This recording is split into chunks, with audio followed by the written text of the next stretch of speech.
আসসালামু আলাইকুম এভরিওয়ান, আশা করছি সকলে ভালো আছেন। আমাদের আজকের রেসিপি পাটিসাপটা পিঠা। খুব কম সময়ে একই পুর দিয়ে কিভাবে 3টি ডিজাইনের পিঠা তৈরি করব সেটাই আমি আপনাদের সাথে শেয়ার করব। আশা করছি আপনাদের সকলের কাছে ভালো লাগবে। শীত মানেই হলো পিঠা, পিঠা না গেলে কিন্তু শীতটা ভালোভাবে জমে না।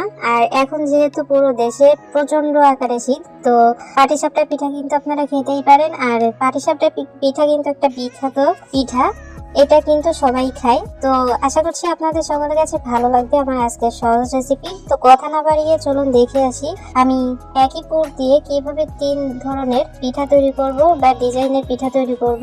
তো পিঠা তৈরি করার জন্য আমি একটা পাত্রের উপর একটা চালনি দিয়ে তার উপরে দিয়ে দিলাম 1 কাপ চালের গুঁড়ি, আর সাথে দিব 1 কাপ ময়দা। আপনারা ময়দাটা অবশ্যই দিবেন, এখানে ময়দার পরিবর্তে আটাটাও দিতে পারবেন।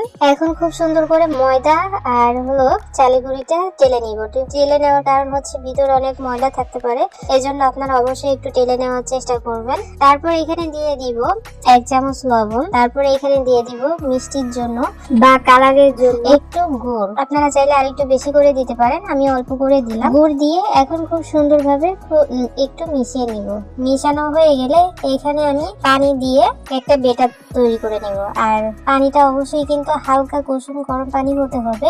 চুলার উপর একটা পাত্রের মধ্যে পানি দিয়ে যখন দেখবেন যে পানিটা একটু বুদবুদ করছে, মানে ফুটছে, গরম হচ্ছে, তখন বুঝবেন যে সেটা হয়ে গেছে। তখন আপনারা পানিটা নামিয়ে তারপরে পিঠার বেটারের মধ্যে দেওয়া শুরু করবেন। তো দেখতে পাচ্ছেন আমি 1 কাপ প্রথমে পানি দিয়ে খুব সুন্দর করে মিশিয়ে নিচ্ছি। মেশানোর পরে আমি আরো 1 কাপ পানি দিয়ে দিলাম। আর অবশ্যই কিন্তু আমি গরম পানিটাই ব্যবহার করছি। গরম পানি দেওয়ার পর আমি আবারও খুব সুন্দর করে মিশিয়ে নিব। ভালো করে মিশিয়ে নেবেন। মেশানো যখন ভালো মতো হয়ে যাবে তখন আমি এখানে 1/2 কাপ পানি দিব। 1/2 কাপ পানি দিয়ে আবারও খুব সুন্দর করে নেড়ে চেড়ে মিশিয়ে নিতে হবে বেটারটা। নেড়ে চেড়ে ভালো করে মেশানো হয়ে গেলে আবারও 1/2 কাপ পানি দিতে হবে। যে কাপ মেপে আমি চালের গুঁড়ি এবং ময়দা নিয়েছিলাম সেই কাপ মেপে কিন্তু আমি এখানে পানি ব্যবহার করেছি। আর খুব সুন্দর করে কিন্তু মিশিয়ে নিতে হবে, কোথাও কোনো দলা থাকা যাবে না। দানা যদি থাকে তাহলে চামচ দিয়ে একটু ভেঙে চাপ দিলেই কিন্তু ভেঙে যাবে, অবশ্যই একটু ভেঙে নেবেন, কোনো দলা কিন্তু রাখা যাবে না। এখন দেখতে পাচ্ছেন আমাদের বেটারটা তৈরি হয়ে গেছে। বেটারটা কেমন হবে সেটাও আমি আপনাদেরকে দেখিয়ে দিচ্ছি, দেখুন এরকম হবে। এখন আমি এই বেটারটাকে একটু রেস্টে দিব, ঢাকা দিয়ে ঢেকে দিলাম। আর চলে এসেছি চুলায়, আমি একটা কড়াই বসিয়ে দিয়েছি। কড়াই বসিয়ে দিয়ে খুব সুন্দর করে গরম করে নিয়ে তার মধ্যে দিয়ে দিলাম কিছুটা ঘি।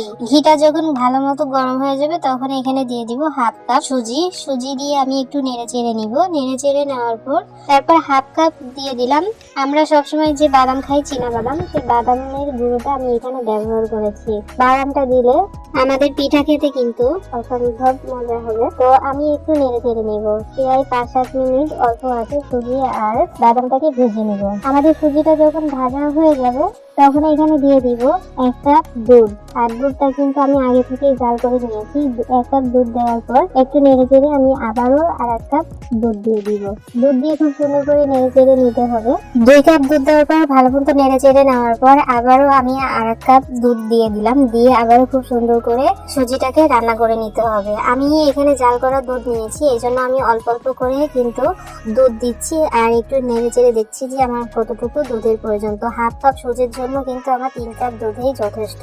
তারপর আমি এখানে দিয়ে দিলাম 1 টিস্পুন লবণ, 1/2 টিস্পুন দিয়ে দিলাম এলাচের গুঁড়ো, আর একটা তেজপাতা ছিঁড়ে আমি এখানে দিয়ে দিলাম। দিয়ে খুব সুন্দর করে রান্না করে নিতে হবে অল্প আঁচে। সুজিটা কিন্তু ফুলে, তো আপনারা অল্প আঁচে রান্না করে নেবেন একটু সময় নিয়ে। আর অনবরত নেড়ে চেড়ে নিতে হবে, তা না হলে কিন্তু নিচে ধরে লেগে যাবে। তারপর এখানে দিয়ে দিব, যখন দেখবেন যে একটু শক্ত হয়ে আসছে তখন এখানে দিতে হবে মিষ্টি। আমি 1/2 কাপ সুজির জন্য এখানে দিয়ে দিলাম 1 কাপ খেজুরের গুড়। গুড় দিয়ে একটু নেড়ে চেড়ে নিব। নেড়ে চেড়ে নেওয়ার পর দেখবেন যে একটু লিকুইড টাইপের মতো হয়ে গেছে। তো দেখতে পাচ্ছেন আমি গুড় দিয়ে খুব সুন্দর করে নেড়ে নিয়েছি। আর ভিতরে যদি কোনো দলা থাকে, মানে গুড়ের কোনো দানা থাকে, তাহলে অবশ্যই খুন্তি দিয়ে একটু চাপ দিলে কিন্তু গুড়ের দানাটা ভেঙে যাবে। তো আপনারা অবশ্যই একটু সময় নিয়ে রান্না করবেন। আপনারা চাইলে এখানে গুঁড়ো দুধটাও কিন্তু ব্যবহার করতে পারবেন, তাতে কিন্তু পিঠার পুরটা আরো খুব সুন্দরভাবে তৈরি হবে, খেতে ভালো লাগবে। আর আমি আমি একটা জিনিস ভুলে গিয়েছিলাম, সেটা হলো সব থেকে গুরুত্বপূর্ণ জিনিসটা, সেটা হলো নারকেল। নারকেলটা আমার আগে দেওয়াই উচিত ছিল, তবে আমি ভুলে যাওয়ার জন্য আমি একদম শেষ পর্যায়ে এসে নারকেলটা ব্যবহার করেছি। আপনারা আগে থেকেই দিয়ে দিবেন। যখন আপনারা সুজিটা রান্না করবেন দুধ দিয়ে, তখনই মানে দুধ দেওয়ার পরে নারকেলটা ব্যবহার করতে পারবেন। তো আমি নামানোর একটু আগে আর কি নারকেল ব্যবহার করেছি।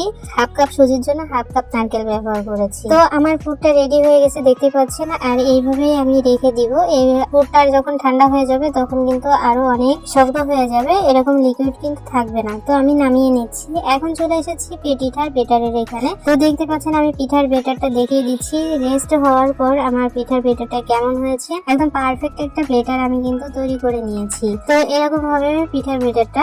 আর আমি মাঝখান থেকে কয়েকটা পিঠা তৈরি করে নিয়েছি।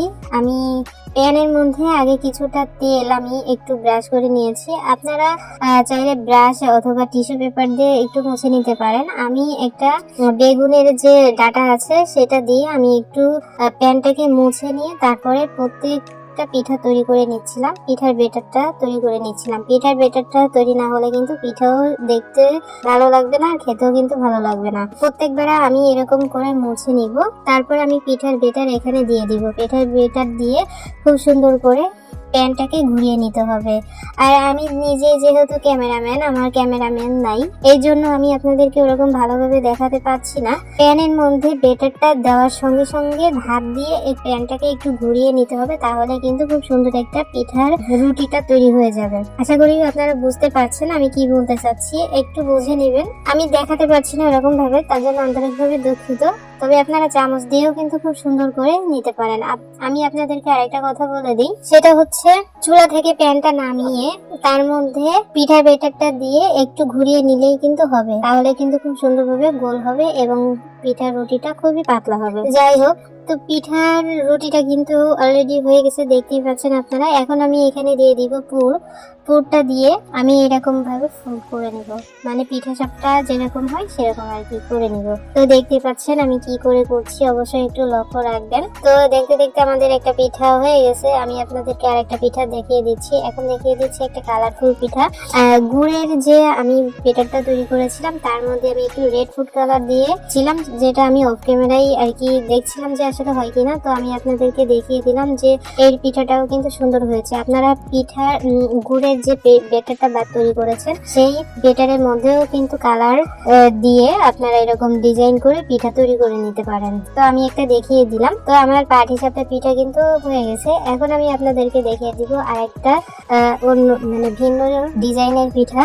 তার জন্য আমি আবারও একই পাত্রের মধ্যে নিয়ে নিলাম হলো 1 কাপ চালের গুঁড়ো আর হলো 1 কাপ ময়দা, তারপরে 1 চামচ লবণ আর 2 চামচ দিয়েছি হলো চিনি দিয়ে খুব সুন্দরভাবে আগের মতো করে ব্যাটারটাকে তৈরি করে নিতে হবে। আর অবশ্যই কিন্তু অল্প কুসুম গরম পানি আপনারা ব্যবহার করবেন, তা না হলে কিন্তু পিঠার ব্যাটারটা কিন্তু খুব সুন্দর হবে না। অবশ্যই আপনারা পিঠার ব্যাটারটাকে সুন্দর করে নেবেন। তো আমি এটাকে তো ভালোভাবে দেখালাম না। তো আমার পিঠার ব্যাটারটা কিন্তু তৈরি হয়ে গেছে। এখন আমি এই পিঠার ব্যাটারটাকে আমি হাফ কাপ তুলে নেব, এখান থেকে হাফ কাপ তুলে নিব। হাফ কাপ তুলে নিয়ে এখানে একটু রেড ফুড কালার দিব। রেড ফুড কালার দিয়ে খুব সুন্দর করে মিশিয়ে নিতে হবে। তো দেখতে পাচ্ছেন অনবরত নেড়ে চেড়ে আমি মিশিয়ে নিয়েছি। আর ভালোভাবে যখন ভালো মেশানো হয়ে গেছে তখন আমি এখানে নিয়েছি একটা স্টিলের গ্লাস। একটা স্টিলের গ্লাসের মধ্যে আমি একটা কাগজ ঢুকিয়ে দিয়েছি। আর এটা হলো সুজি রেখেছিলাম, মানে সুজির প্যাকেট আর কি। তো আপনারা মোটা টাইপের একটা পলিথিনও ব্যবহার করতে পারবেন। তো আমি এখানে এক কোনাই করে মানে এক কোনাই আর কি আমি ঢেলে দিলাম রেড ফুড কালারের বেটারটা। দেখতে পাচ্ছেন আমি খুব সুন্দর করে আর কি এটাকে কি করে নিচ্ছি, আপনারা একটু বুঝে নেবেন। হ্যাঁ, সমস্ত মানে সব কথা বলা সম্ভব হয় না। প্যাকেটের মধ্যে নিয়ে আমি মুখটাকে খুব সুন্দর করে একটু ঘুরিয়ে মানে পেঁচিয়ে নিলাম যাতে পড়ে না যায়। আর তারপর আমি চলে এসেছি চুলায় আমি আবারও খুব সুন্দর করে তেল ব্রাশ করে নিয়েছি। তেল ব্রাশ করে নিয়ে সুজির প্যাকেটটাকে নিচে থেকে একটু করে ছিদ্র করে নিতে হবে, মানে কেটে নিতে হবে যাতে পিঠার বেটারটা পড়ে তার জন্য। তো দেখতে পাচ্ছেন আমি সুজির প্যাকেটটা একটু কেটে নিলাম। কেটে নিয়ে তারপরে আমি আমার ডিজাইনের মানে আমি আমার মতো করে ডিজাইন দিচ্ছি, আপনারা আপনাদের অনুযায়ী মানে পছন্দ অনুযায়ী ডিজাইন করে নেবেন। তারপরে কালারের বেটারটা দেওয়ার পর তারপর আমি এখানে দিয়ে দিলাম সাদা বেটারটা দিয়ে দেখবেন যে খুব সুন্দরভাবে হয়ে এসেছে। প্যান থেকে এমনি কিন্তু চলে আসবে। দুই একটা পিঠা বানাতে আপনাদের সমস্যা হবে, কিন্তু বানাতে বানাতে দেখবেন যে আর কোনো সমস্যাই হচ্ছে না। আপনারা যদি লক্ষ্য করেন আমার আগে এবং পরের ভিডিওর মধ্যে দেখবেন যে আমার প্রত্যেকটা পিঠার রুটি কিন্তু খুব সুন্দরভাবে প্যান থেকে ছেড়ে আসছে। তো এরকম ভাবে আপনারা যদি তৈরি করেন, স্টেপ বাই স্টেপ ফলো করেন, তাহলে কিন্তু আপনাদের কোনো সমস্যাই হবে না। রুটি ছেড়বেও না আর ভাঙবেও না, চলবে না, কিছুই হবে না। তো আমার মতো করে যদি আপনারা ট্রাই করেন তাহলে 100% আপনারা পাস করে যাবেন, ঠিক আছে, মানে পিঠা বানানোর জন্য। তো দেখতে পাচ্ছেন কথা বলতে বলতে আমাদের পিঠাটা হয়ে মানে পিঠার রুটিটা হয়ে গেছে। আর সর্বোচ্চ 1 মিনিট কিন্তু লাগবে আমাদের পিঠার রুটিটা তৈরি হতে, সিদ্ধ হয়ে নিজে থেকে প্যান থেকে ছেড়ে দিবে। পিঠার রুটিটা যখন হয়ে যাবে তখন এক পাশ থেকে আপনারা পিঠার পুরটাকে দিয়ে দিবেন। আর আরেকটা কথা আপনি আপনাদেরকে বলে রাখি, যখন দেখবেন যে পিঠাটা ভালো মানে পিঠার রুটিটা ভালো হয়নি, এবড়ো তেবড়ো হয়ে গেছে, তো যেই দিক থেকে একটু বাজে দেখা যাচ্ছে ওই দিকে আপনারা পিঠার পুরটাকে দিবেন। পিঠার পুরটা দিয়ে তারপরে রোল করে নেবেন, তাহলে দেখবেন যে সুন্দর লাগছে। তো আমি আপনাদেরকে ধাপে ধাপে দেখিয়ে দিচ্ছি যে আমার পিঠাগুলো ঠিক কেমন হয়েছে। আশা করি আপনাদের ভালো লাগছে। তো দেখতে পাচ্ছেন কথা বলতে বলতে বেশ কিছু পিঠা আমি কিন্তু তৈরি করে নিয়েছি। 3 ধরনের ডিজাইনের পিঠা আমি তৈরি করে নিয়েছি, আপনারা দেখলেই বুঝতে পারবেন।